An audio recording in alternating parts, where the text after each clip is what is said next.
Thank you, JR. It has been a source of contention in a number of communities for years, the development of wind and solar projects. New legislation has been proposed in Lansing that backers believe could remove some of the tension by giving the state more control in approving these projects. But Terry, people are already at odds about the proposed laws.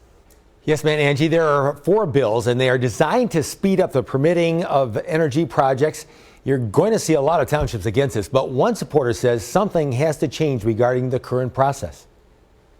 Because the values of everybody's property is going to go in the tank. Lost their trust in their local government and some of the board members. Those are just a couple of statements made by people repeated in a number of communities after learning a renewable energy project like wind turbines have been proposed in their areas. We cannot continue to have these conversations in communities that are this divisive. Legislation proposed in the Michigan House might put an end to the divisiveness in communities.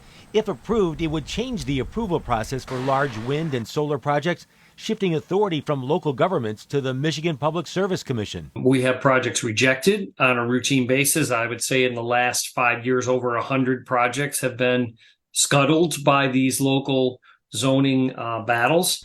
Ed Rivet of the Michigan Conservative Energy Forum says the state has to reboot the way the permitting process for these projects takes place. We've seen many local meetings where people will stand up and say, I'm all for clean energy, just not here. Well, that's what everyone says, and pretty soon not here is everywhere, and then it's nowhere. It would be a one-size-fits-all. The state of Michigan will decide what can come in, where it can come in, and how it can come in. And that's just not fair. Bangor Township Supervisor Glenn Rowley applauds communities that have approved renewable energy projects. That's great. They embraced that. They had zoning that would incorporate that and welcome that.